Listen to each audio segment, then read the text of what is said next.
Welcome back, everybody. So I've got an interesting case study on how knowledge of things like MMC for fasteners or any sort of assembled parts, as well as temporary datums, can help you save expensive assemblies. So the situation that we're going over is based off of a situation I saw with a company I'm working with.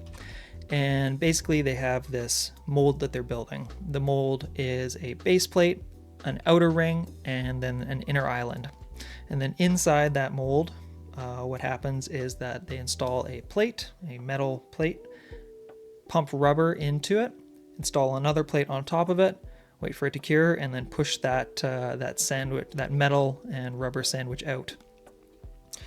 And if you were to make each one of those parts individually, if let's say you were making a whole bunch of these molds, you might want to do that. Do each one of those individually. The drawings might look something like this. You might have that bottom plate have some sort of flatness, and then two separate patterns of dowels, one of which 6 outer cap screws need to be toleranced relative to, and then the other pattern of dowels, you've got this other pattern of cap screws tolerance to that pattern of dowels. And then keep in mind these dowels are referencing the same datum at the same material modifier, which means that simultaneous requirements will apply to it. And that's important in this assembly.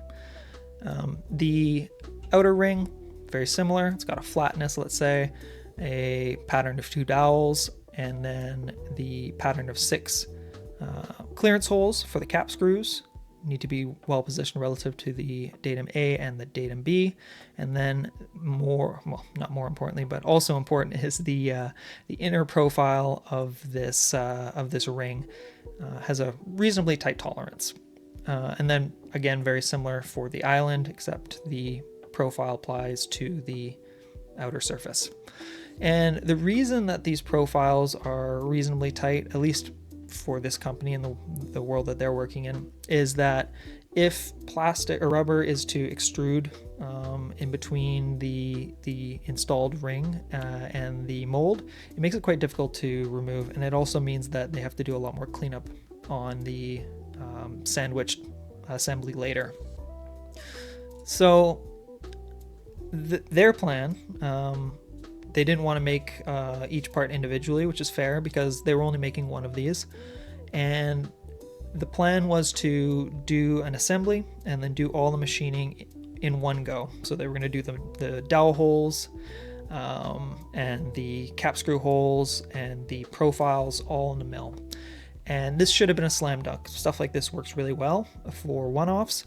The problem was that at some point that assembly came off the mill, the island or the outer ring came off of that assembly and got put back on, maybe backwards. That whole assembly got put back in the mill and machining resumed.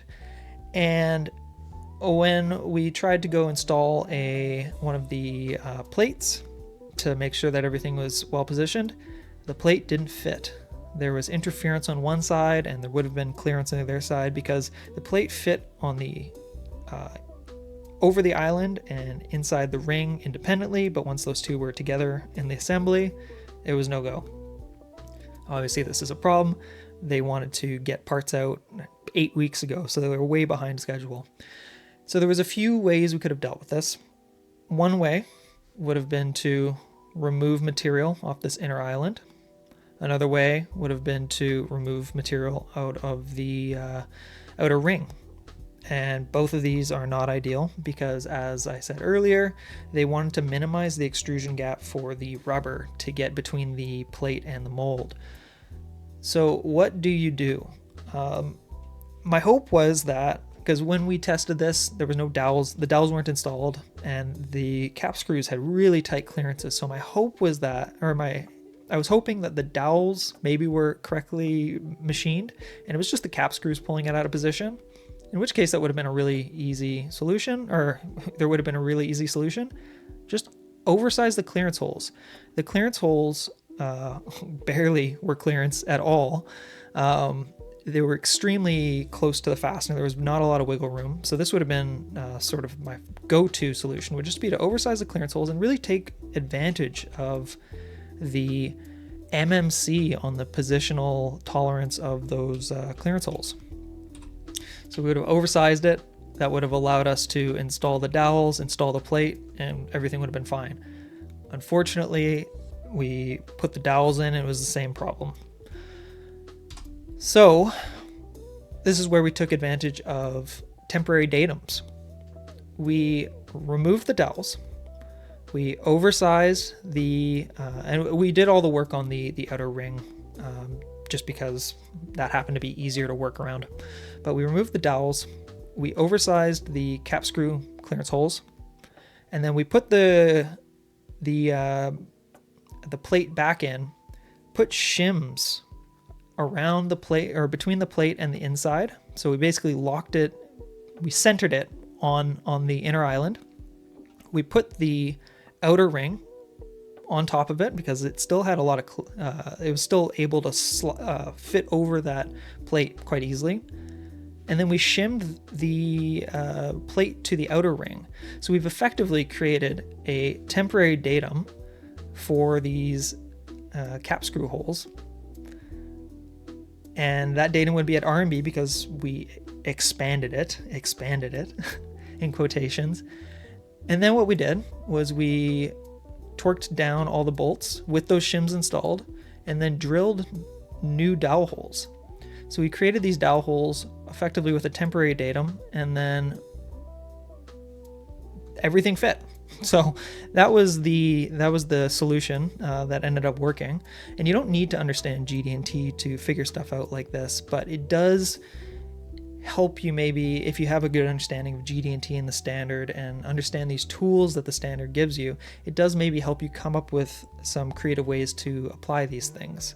So I just thought that was an interesting little way to use things like MMC and temporary datums. And if you're subscribed and you've been wondering where I've been for the last month, because I haven't put a video out in a while, I've been kind of working on a couple other projects. I'm currently trying to put together a practice exam for the GDTP Senior 2009 exam, as well as I'm going to throw my hat in the ring and create a Fundamentals of GD&T course. So I'm working with an animator, because one of the sort of gaps I've seen in a lot of the courses out there is that it's all, along with the standard, it's all static images, and I think it's tough for a lot of people to imagine the way that these parts are moving and potentially deforming.